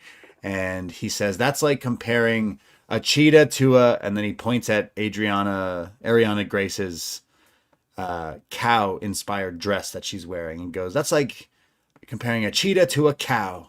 And Axiom's there and says, yeah. And then Frazer's like, or saying that Spain has a chance in the World Cup. And Axiom's like, hey, come on, man, that's a low blow.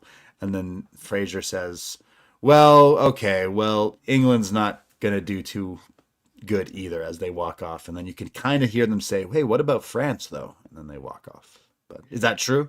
How do you feel about that? No, this last line, like, you know, I get aggravated by British stereotypes in wrestling. You know, it always used to be every British person was an aristocrat and drank tea and ate crumpets and had their pinky finger out. Tell me they're wrong, though. There's a lot of stereotypes. And then we move towards like Lizzie Rain, who's like ridiculous as well. Like I get she's going to be popular, but for me, it's very jarring. This is the most British thing I think anyone has said on wrestling in a while. TV that is completely believable and accurate, where we would shit on every other team like, Spain don't have a chance of winning, but have zero belief that we're going to win this tournament as well. Is it coming home? I mean, I'm going to sing the song. I think we've got as good a chance as anyone, but no, it's not coming home. No, I meant, is it coming home to Canada? You know, it's coming home to Canada. I mean, home, like, what's the history of Canada and football? It's coming home. Team Canada, let's go. But no, I predict semis or finals will go up early in the first 10 minutes and we'll get cocky and then we'll have an equalizer in like the 82nd minute and then we'll go to extra time and lose. Yeah, that's right. I've read this book. I've seen this story. Right. Well, they think Nathan Fraser speaking truths right here. He says England's not winning and maybe France will win. That's what he says here. But he's going to prove that he is the fastest man alive later. Well, it ain't Italy, so we know that. Let's go Portugal. Hey? Let's go. They have a chance, right? Are they in it? They are in it, yeah. Fuck yeah. Let's go Portugal. We go from that to an Italian. He's probably upset. Italy is not in the World Cup. Sorry, I had to rub it in again. Italians. No harm. Just joking. You know, just joshing around. No Italians in the World Cup. But Tony D is NXT champion. At least you have that. There's still hope for NXT Italy out there. NXT Europe coming soon, maybe. NXT World Champion Tony D'Angelo comes out. Some guy really hates Tony D in the PC tonight. He is yelling. I can hear him swearing. I can hear him telling him to shut up. I can hear him saying, you suck. He's really trying to get under Tony's skin. And I see Tony acknowledge him and basically like laugh it off and then start his promo. So good for Tony for that. Just this one guy I could definitely hear yelling at him. And we've complained about the NXT crowd where sometimes they just try to hijack stuff, as they tried to do with the Dark State stuff earlier. Tony grabs the mic and says, this past month, we've seen some new things here, like the new hotshot, Cam Hendricks. And well, he has a chance to take this title from me, but he has no chance because next week, Cam Hendricks versus Tony D'Angelo for the title. And I can guarantee that Cam Hendricks will not be champion.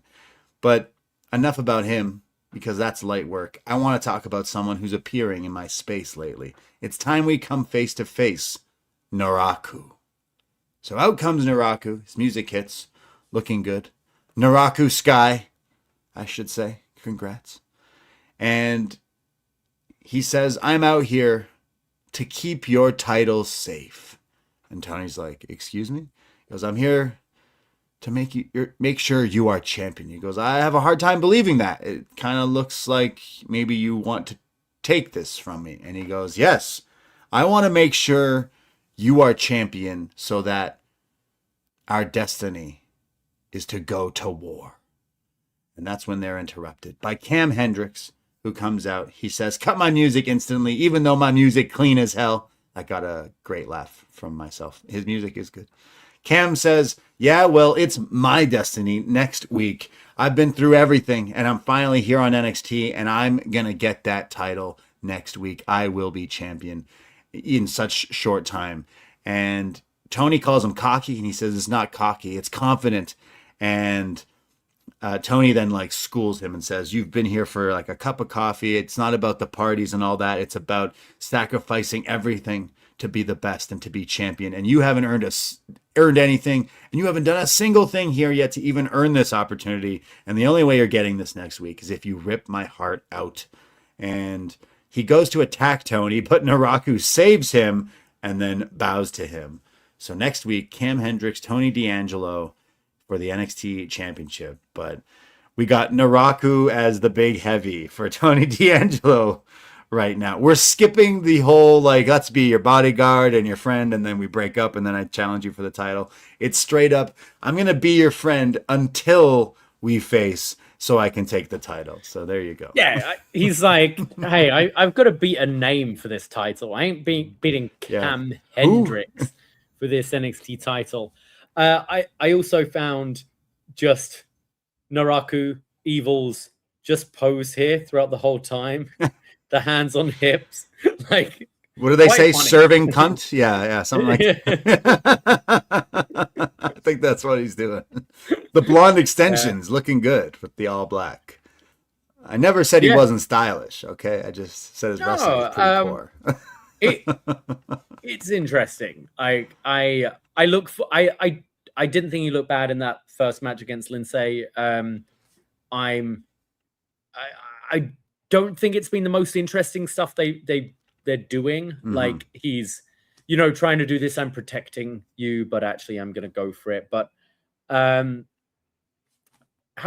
necessarily seen him be evil yet, but we'll see. I'm not judging off of one match and 2 promos so far. But yeah, next week we got the Cam Hendricks match. I'd be interested to see how he does. I think he continues to actually hang on the mic pretty well with these guys, but obviously I don't see him winning this thing. But I'm curious to see how he is next week. They would pull off the craziest, most ridiculous swerve if that were to happen. I don't necessarily see that. I think the next PLE would be the Naraku match, and I don't necessarily see them giving the title to him. I think the bigger story is Mason Rook, and how I think this whole thing with Cam Naraku is building for the TV weeks of story to then set up Tony versus Rook in that like final defense where he. But could it be Rook taking it from Naraku down the line? Oh, okay, yeah, maybe, possibly that could work too. But so yeah, that's next week's match, and yeah. Like, not the most interesting, but I kind of see why they're doing it this way, and we'll see what happens. But I don't mind Hendricks either. I think he actually does come across as pretty charismatic on the microphone, and his music is in fact clean as hell. So we see Tavion Heights backstage with Miles. So every time I type Tavion into my notes app, it's Davion, but my brain is like Davia, like what? So every time I need to correct it. Isn't it the worst when like I don't turn off predictive text because sometimes it's really useful, but other times it's, why are you correcting my word with another really weird word that doesn't make sense in the context either? Just trust his name's Tavion. Just duck off already. Yeah. The fucking correction. No one ever says that, but thank you, Apple. So Tavion Heights is with Miles Bourne. Again, corrects it to Milses, Miles. He goes, hey, sorry about last week. And Miles is kind of mad at him. And he's like, I just try to get my lick back, man. And he's like, I know, I understand. But like, why did you do that? And he goes, I know you want to make a statement, Tavion, says Miles. But you got to slow down, man. You got to slow down. Or else, and then they are attacked by Dark State. They get thrown around into some stuff here, and they beat him up, and then he gets thrown into walls. Oh my God. Beat down on Tavion and Miles. I guess some people were in fact not safe in NXT from Dark State when they strike. So they're beating people up on NXT the old way. Okay. Do you see like us having maybe a tag match, Tavion and Miles against these guys? Do you see Tavion joining Dark State? Oh, interesting. I'm pretty sure they announced that's next week's match. Dark State versus Miles and Tavion. So yeah. But could you see Heights turning on Miles but they just joining? I don't know about that, but Tavion is a heel now, so this is kind of weird that they would do that. But yeah, they did. I think they threw Miles into the wall, like they beat him up more, but they still threw that other dude. They threw Tavion around too. We shall see. All right. Vanity Project are walking around backstage when they walk into Tate Wilder, who's hanging out on his motorcycle. So you're telling me that this guy had to bring his motorcycle inside the Performance Center to then just sit and hang out on it instead of parking it in the parking lot. I guess it is a dangerous parking lot, and it is Florida, so maybe you didn't want to leave it out. To be fair as well, like the PC is a bit more plausible because, you know, they were having class today. It's sure. Yeah. They're just hanging out on his bike. Vanity make fun of him because he's got these stitches on his eyebrow, and they go, "Hey, what hurt more, falling off your motorcycle or getting those stitches from Keanu?" And he goes, "Hey, it's only 4 stitches." And that's when Jackson Drake refers to himself as the Jackster and says, "Hey, like, I think he calls him boy." And Tate is like, "Dude, I'm literally older than you. I'm very much older than you." And he goes, "Why don't you prove and step up to me and face me in the ring next week?" And Jackson's like, "What is this guy yapping about?" And then he goes, "I live for this," and walks off. So next week, Tate Wilder, Jackson Drake, the Jackster. It's one of those tropes I've always found funny in wrestling when a young guy calls someone else kid or boy. Mm-hmm. Like MJF does it all the time. He talks Bud. to people who are, kid, sport, Bud. You know, yeah. It's good. I've been quite enjoying Tate Wilder these last few weeks. I'm kind of into this match. He's like, I don't give a fuck. I'll take on any challenge. He's just hungry, and I like that. Yeah, I love Vanity Project. I liked how as soon as Tate tried to step to him, like challenging him, Micah went to like absolutely kill him, and Jackson's like, "Whoa, it's okay. I got this. So they're still dealing with like how she's the muscle of the group. But Tate Wilder has been impressive. Jackson Drake, I have definitely been impressed with him on NXT. So I think actually this could be a little bit of a sleeper hit next week on NXT TV. So definitely something for me to be interested in between these two. But I love the Vanity Project thus far. Never Slow Down. Haven't heard that on NXT in a while. Am I right? Used to hear it quite a lot. You are, yeah. Yeah.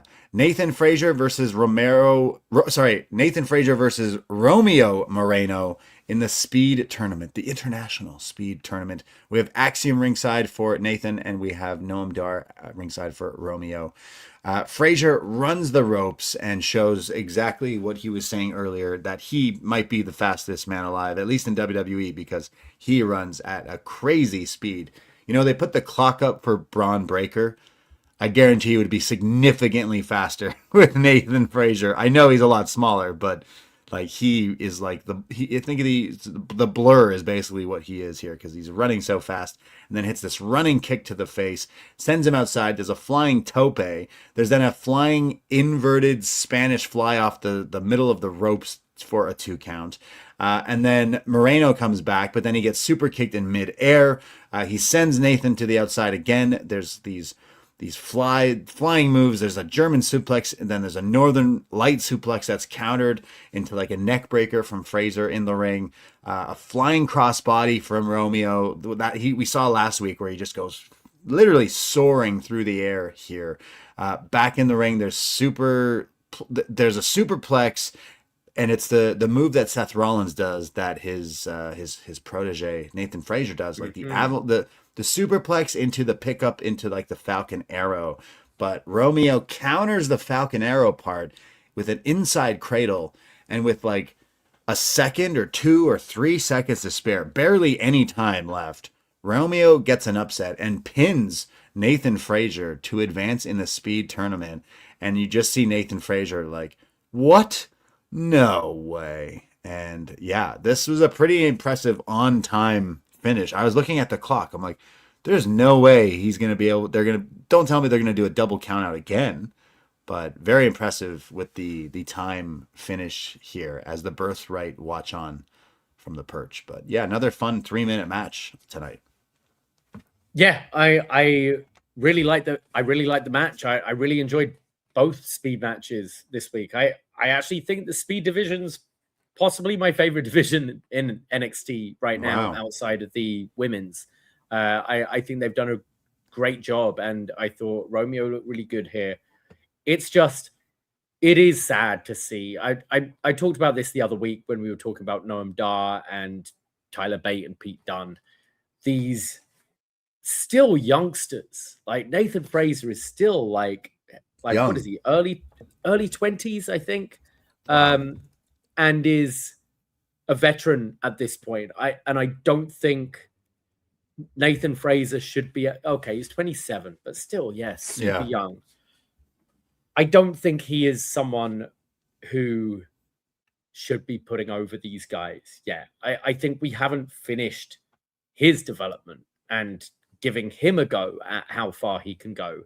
And I think I feel that they just get like hot and cold with people really quickly. And, you know, Fraxium failing on the main roster, I don't think is their fault. It's lack of care of that tag division. These two should be in a different era, in a different time when the tag division was big or whatever. These guys should be like crazy popular right now. And, you know, you see, I love Javon Evans. Javon's great, but Nathan Frazer should have had those opportunities, I think, at some point. And he's coming back as someone who's graduated NXT, failed on the main roster, and is now putting over new guys in under 3 minutes. It's sad to see that. And, you know, Sean Spears, fine. That's a fine role for Sean Spears. I don't think like Nathan Frazer and Axiom should be in that position quite yet. And I really think you should be giving them a go or cut bait and let them fly while they're still young and can still do incredible things elsewhere. Like when they got teamed in NXT, they already had, you know, they had some sort of stuff going on NXT UK, but then when they were brought onto NXT, it was a weird era and they stuck out as like they were so good in ring. We loved their tag team of Fraxium, of the two of them together. And then they pulled them from NXT and put them on the main roster. Now, sure, they had some big moments and opportunities and everything, but the tag division and just creative in WWE just fell apart. And then they just kind of moved on. And you're totally right. Like, why? Like, solo, not even just solo, just tag team in wrestling in general seems it's fallen to the wayside. You had a division. In WWE, you had a division at one point. I just feel like this guy is so good. Like, this guy could have been someone in NXT in the men's division that could have helped this show. Yeah. Like that, right? Yeah. I mean, when you had a division, and I'm pretty sure these are all SmackDown guys of DIY, Fraxium, Street Profits, Motor City Machine Guns. I think New Day were Raw, but fuck it. New Day, War Raiders. You've got all these incredible tag teams. It's not on them that the tag team division sucks. Like, it's completely on creative, completely on booking. And especially when you've got, like, I remember fucking 3-hour SmackDowns now, it's inexcusable that Johnny Gargano is lying down on fucking flight cases and Nathan Frazer is jobbing out to Romeo Moreno on NXT and the machine guns don't even work there anymore. It's inexcusable.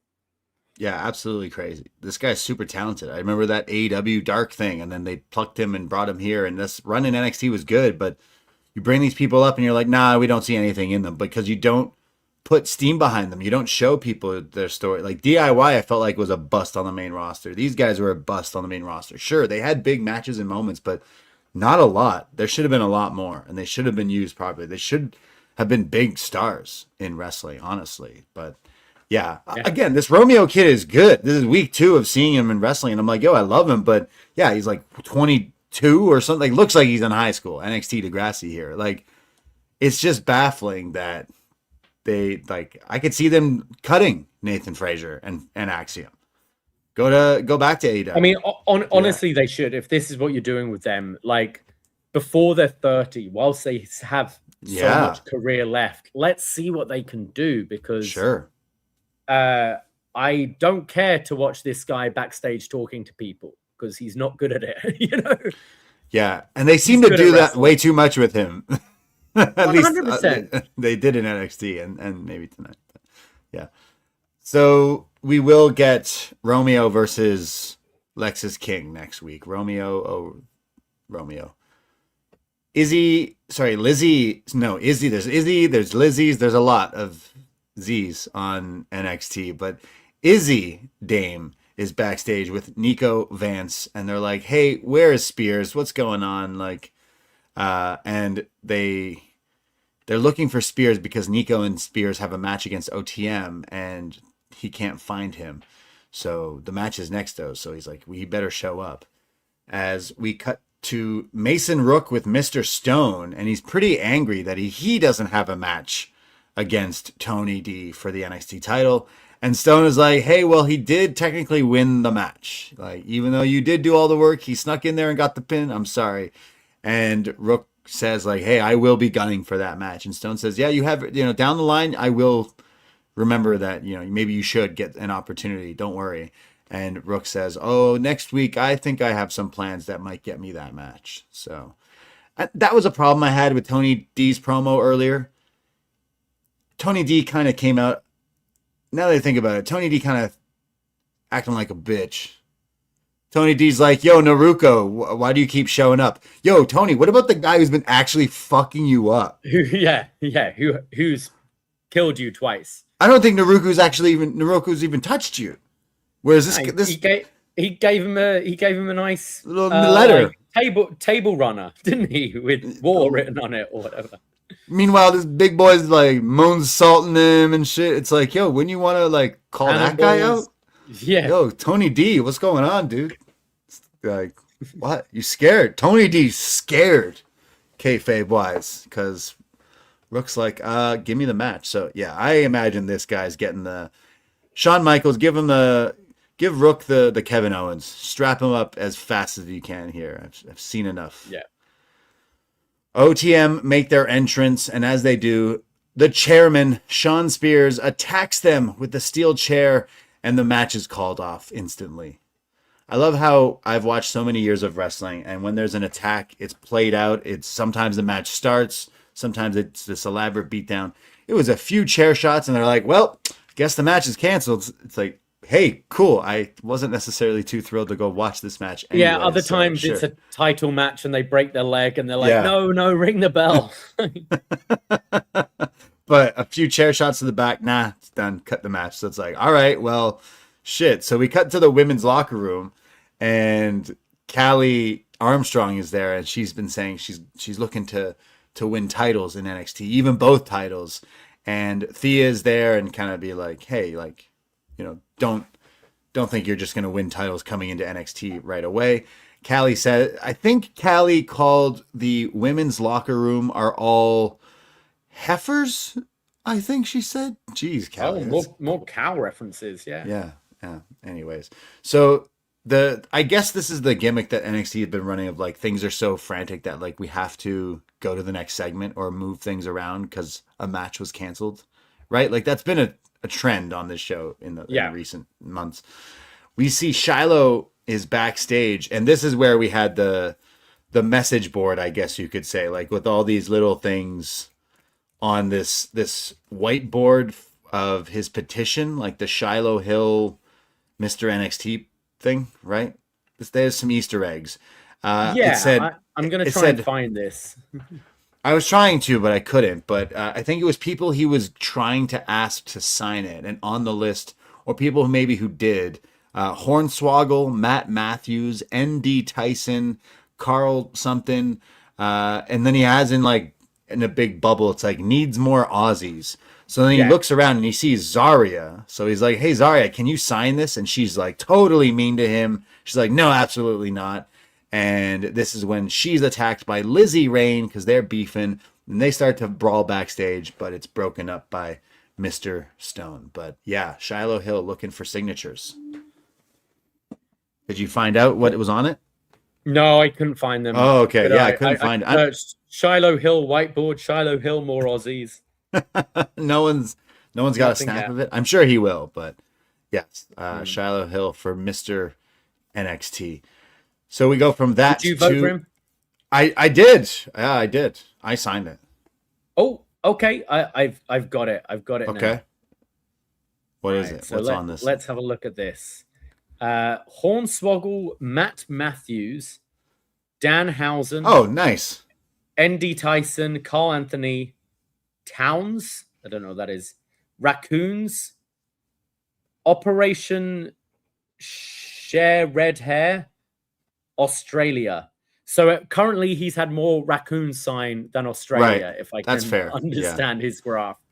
Well, he's got a lot of raccoons living in his backyard, I think. That's right. Yeah. Right. Yeah. I've seen his videos. He lives the gimmick. I got to give him that. Oh, yeah. The dude lives the gimmick. He's like Riff Raff. Hilarious. So, sign the petition today. But Shiloh Hill has a match right now against Charlie Dempsey. Again, Shiloh Hill's outfit here is crazy with that fit. He also has, not only is it like the Guy Fieri fiery hot like top hat, he's got a matching fiery Guy Fieri style flaming like bandana do-rag essentially here to match. Great stuff. He wrestled in it too for a little bit here. So we see what is it? I think Vic asks Booker, did you sign it? And he's like, no, I didn't sign it. Why would I sign that thing? He's like, call the match, Vic. Call the match. He's like, you didn't sign it? You could have signed it with a few names. And because Book doesn't believe that people are actually signing it like they're fake names. So Vic starts naming. So you could have signed it Booker T. Or maybe you could have signed it G.I. Bro. Or maybe Black Snow. And Booker's just like starts calling like, and he's doing a side headlock. Like he's mad at Vic here. That was pretty jokes. Well, what was his original Harlem Heat name? Wasn't he Kane? Kane, right. Wasn't it Kane? Kane and Abel, right? Was it Kane and Abel? Kane and Abel, was it? Kane and something. True. We reviewed some old WCW on our Patreon. And Cole and Kane. Okay, Cole and Kane. Cole, he was Cole. Right. That was funny from Vic, just trolling him. There's some uppercuts from Charlie Dempsey here. He's trying to school Shiloh. He's going for all these different submissions. Hill hits him with a backdrop and then a flying clothesline, shades or flames of Kane here. We go into picture-in-picture, and Shiloh does the Papa Shango shoulder breaker. Charlie, as we come back, locks in an abdominal stretch and then converts it into a octopus stretch, which is pretty nice. The crowd are really hot for Shiloh Hill as he starts to fight back, but then Charlie stops him, hits him with a butterfly suplex for a near fall into an armbar, actually, which was nice. But then it's countered. The armbar is countered when Hill lifts him up into the air and power bombs him. And then there's Charlie, who once again gets up and goes for a Northern Lights suplex. But as he hits it, I think Hill counters this and pins Charlie's shoulders to the mat for the 1-2-3 as Shiloh pins Regal Jr. on NXT as the crowd chant Mr. NXT. And any thoughts on the match before I move on to what happens after this? But another win for Shiloh Hill and another loss for a Brit on NXT. I wouldn't say these styles went together too well. Dempsey, I kind of put him in that same category as I was just saying about Frazer and Noam Dar and Pete Dunne and Tyler Bate and the lot. Mm-hmm. He's really good. He's really good in ring. This isn't the company for him to really be showcasing that. And like, he's already at jobber veteran Sean Spears status. And I feel he has been for a while. I don't really see like Big Time Baxter in the chat saying, I don't see any of Birthright getting called up and they're way down the totem pole in NXT. I'd be shocked if they're still in NXT past 2027.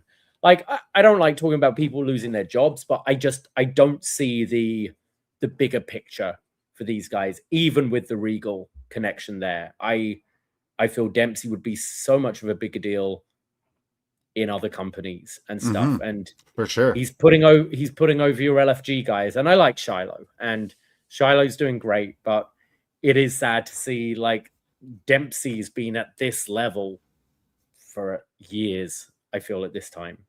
Like this stable would work better if he was the straight up leader and it wasn't as goofy with, Billy Ray Cyrus with his cane hanging about with the speed tile or whatever. Like Charlie should be the main focus, but also we've seen Charlie with the backstage segments and stuff like that. And he was trying to do some comedy with the stuff, babyface stuff. And I don't know, maybe we needed this whole new heel character, like a whole new fresh of paint. And this Birthright thing doesn't necessarily feel it. Like they've had some cool moments and there's been some cool wrestling, but it does feel like Charlie, I'm not sure what the next step is. And you say, like, imagine if he was somewhere else, like a New Japan, an All Japan, like he's hopped around in a Noah or I'm not even saying AEW. I don't know. Just I feel like, I don't know what if they even try to put him onto the main roster. And it's no fault that to him, like Shiloh is the new character that they've been trying to get over, and like stuff like this helps him get over because he beat Charlie Dempsey here, so that helps him, and he's been getting better and better, but he's not doing like the technical wrestling stuff and flashy looking in-ring ability like Dempsey here, but he's getting a huge reaction from this crowd where Dempsey doesn't necessarily usually do. So maybe again in this company different things work, right? So I like Charlie, but I'm not sure kind of where we go. But after this match, it's not over because Shiloh is there, Mr. NXT, and his celebration is cut short because out comes Mr. England, Tristan Angels. And he says, I'm at about wit's end with you and your Mr. NXT and your petitions and pageantry. You cannot hack it in my domain. And that is why I conversed with the GM, Mr. Stone, who graciously agreed. Next week, Mr. NXT pageant. And these pillocks you align yourself with, this crowd will all see true elegance, and says that Shiloh agrees. And next week we're getting a Mr. NXT pageant. What the fuck is an NXT pageant? What does he mean by pageantry? Like beauty pageants? So are we going to have multiple people trying to be Mr. NXT? You'll have Shiloh, you'll have Tristan, and then you'll have some comedy people, I guess. Shawn Michaels, Albert. Yeah. And everything. Regal. Tristan will do much better than Shiloh, but everyone will vote for Shiloh and he'll lose his mind. Yeah. Right. Yeah. Okay, sweet. There we go. Maybe we get some like talent show stuff. Like we see them have to do talent, right? Yeah. So Tristan's like modeling and acting like, all debonair, but then Shiloh just brings out his raccoon or something. I don't know, but Shiloh Hill for Mr. NXT. I'd vote for him. I did, but vote for him. I think he said all you need to do to sign technically is tweet or post Shiloh Hill for Mr. NXT, and he counts it. So nice. Megan's saying you can't have a pageant without Prince Pretty. Hey, great shout out. He is involved somewhat with WWE. Right. Could you see that? Right. Bring him out. Yeah, for sure. Yeah. And then have the match Tristan versus Prince Pretty. Right? Maybe. Yeah. That could be all right.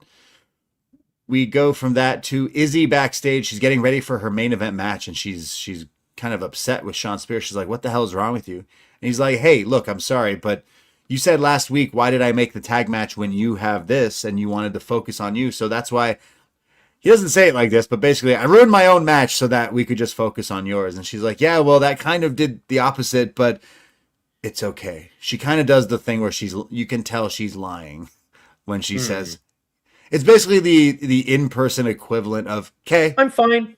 It's fine. Okay. It's cool. You okay? Okay. Yeah. No, I'm good. Okay. Okay. All right. Yeah. No, sure.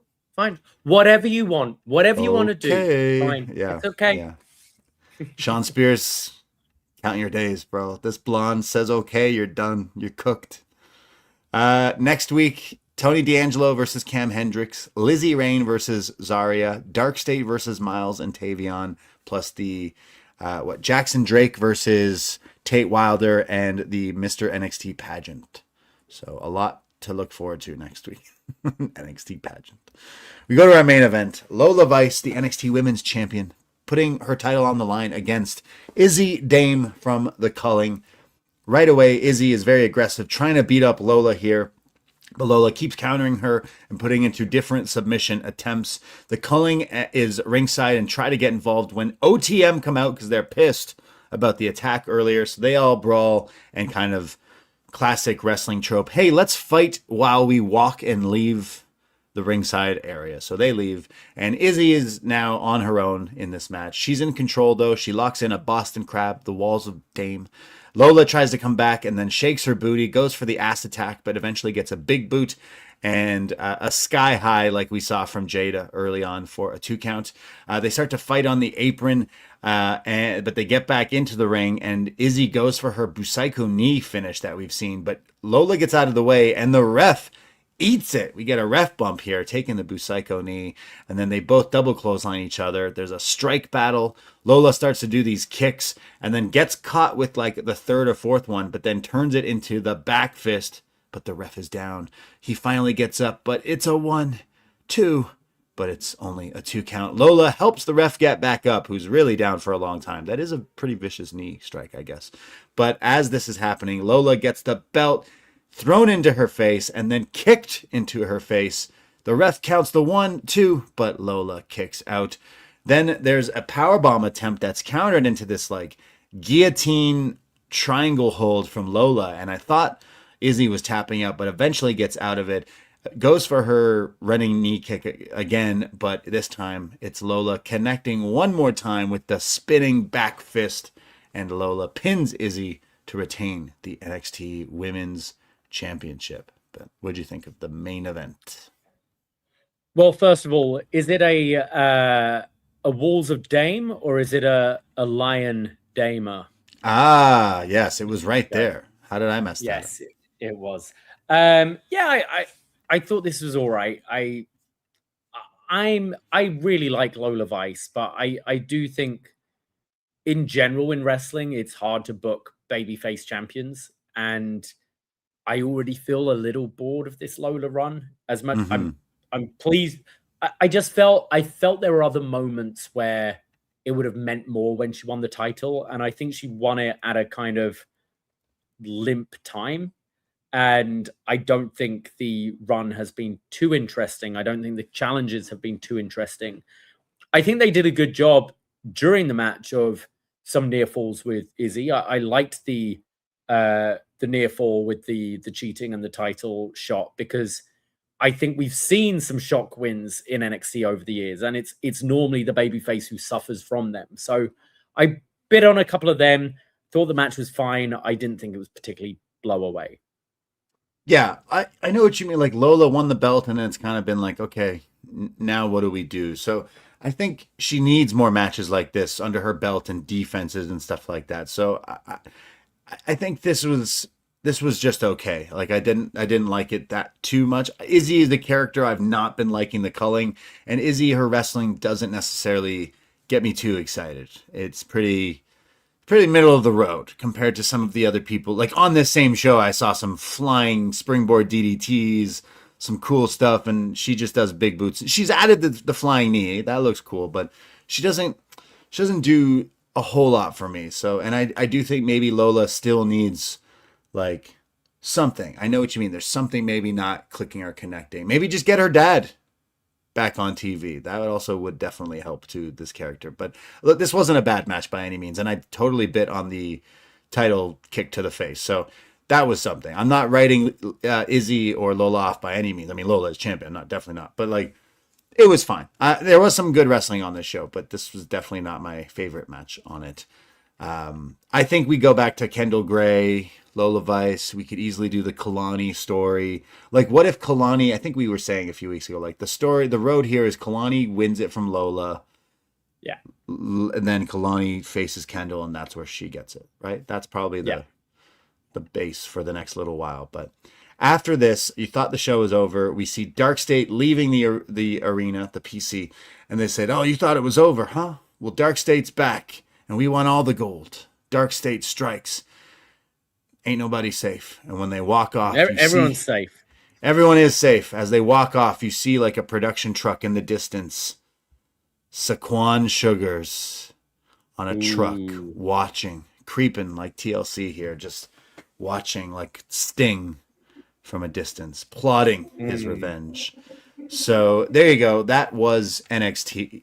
The speed 3-minute matches were my highlight, especially Dorian Van Dukes and Shawn Legacy. I thought that was some great action in ring. Some of the stuff with Tony D in the title, I get why we're going through that route. I think the end game is Mason Rook as champ, hopefully sooner rather than later. I know he's new here, but screw it, just do it. Yeah, this episode wasn't necessarily my favorite, but it gave me enough of some flashy wrestling and some story and stuff that it was all right. It was all right. It wasn't serviceable. I think. Do we know the date of the next PLE yet? Have they announced? I don't think so. They haven't talked about it. So because I often feel it helps when we know when it is, because they feel a bit more driven to that destination. Whereas right now, I like that we've got all these kind of ideas of feuds floating around, but it would be nice to look a little bit more streamlined in a week or so. But I agree. The speed matches were good. It didn't hit like some of the previous weeks have, but I still thought it was an enjoyable show.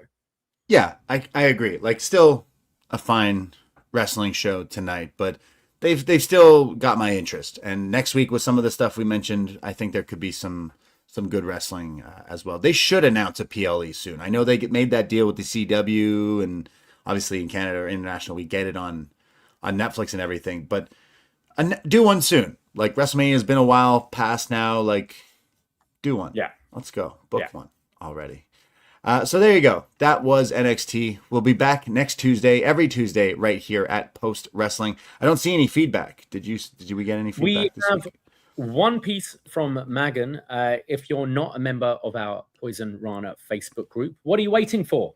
Join. Search for Poison Rana. Follow the group. Follow the page. And you can leave feedback like our good friend Megan here, who says, another productive, easy-to-watch episode. Van Duke's legacy was a damn good sprint. They packed a lot of shit into 3 minutes. Those guys would be well-equipped in the North American title landscape. Naraku versus Tony D'Angelo took another step forward as Narako began to protect his investment. Wren versus Kelani was a strong opener. Kalani's in such a zone as a heel. Wren's ceiling is much higher than Speed Champion, and the drama after the ref bump elevated the main event effectively. Yes, thank you, Megan. Appreciate. And everyone in the YouTube chat. Again, we do appreciate the Spotify, Apple, or whatever podcast app listens here on the Post Wrestling feed. But I see Seven Night Samurai in the chat saying, cool show, guys. Thanks for the recap. Thank you. Appreciate that. We do this every Tuesday. We'll be back next Tuesday after NXT. We will go live on the Poison Rana live feed. So give us a follow. Poison Rana Pod in your Apple, Spotify, YouTube. Monday after Clash in Italy this weekend. We'll go live at 1 p.m. Eastern Time. You can check out our free Double or Nothing review. We were there in Queens. We had a great weekend talking about that whole trip that we did, and MJF Darby, Takeshita Okada, all that fun stuff. We do tons of free shows on that free feed and our YouTube, plus our Patreon, so many other shows, and appreciate all the listeners. We can't do it without our NXT friends and our Poison pals. We'll be back very, very soon. So that is it, and that is all. I just wanted to shout out one more comment in the chat as well. We seem to have a few new listeners or names I didn't recognize in the chat today. So welcome all of you. But Corey Howell asked, where did you guys get the opening intro theme? Big fan of yours review. Keep up the good work. Well, thank you, Corey. We've had this theme for years now at this point. It's our friend Warren D, who recorded it for us many years ago. And if you follow the description in the podcast or the YouTube, it does have the details of him. It has details of our Patreon shows we've done in the past, shows we're doing in the future. So if you're ever in doubt and want to know more about us, you can read our descriptions on Spotify, Apple, YouTube, wherever. So he's asking where we got the theme. Yeah, I do music production as kind of a side hobby. I have done a lot of the music you hear on Post Wrestling and the YouTube and stuff like that. A lot of the beats and instrumentals are created by myself. It's just something I do. But all those years ago when Davie and I started, we were like, let's have a theme song where I produced it with a buddy of mine, Shaheen, to do the guitar. I basically played him Undisputed Era's theme song, which is, I think, a rip of Rage Against the Machine, which I played to my buddy. I'm like, okay, can you rip this off? And then we added some... Can you pretend to be Tom Morello and record for us? Can you pretend the guy who was pretending to be Tom Morello? So my friend made the guitar riffs and then put it over some drums and then sent it to your buddy in the UK who does like some British rap. So it's like a rock rap kind of thing. So that's the history of that. I'm pretty sure we've definitely described it, but it's been a while. And I know people know the words and stuff like that. And when I got to meet your friend the first All In weekend, I got to tell him, I'm like, that people listen to your voice quite often and know the words to what you rap. And he's like, whoa, that means a lot. Thank you. And I'm like, well, thank you. We played hundreds and hundreds of times. Theme. Thousands. Millions. Yeah, I think upNXT have hit over 1 million like a while ago, like years ago. So really, that's crazy. So we can't do it again with all the people. So always, if you're new or an older listener, appreciate. And if you want to support, give us a follow. It's free. Poisonrana Pod, YouTube, all that fun stuff. But thank you, everybody. We will talk very soon and can't do it without you. So that is it. That is all. Take care. Goodbye. Be safe. Ahoy! Nice man turn.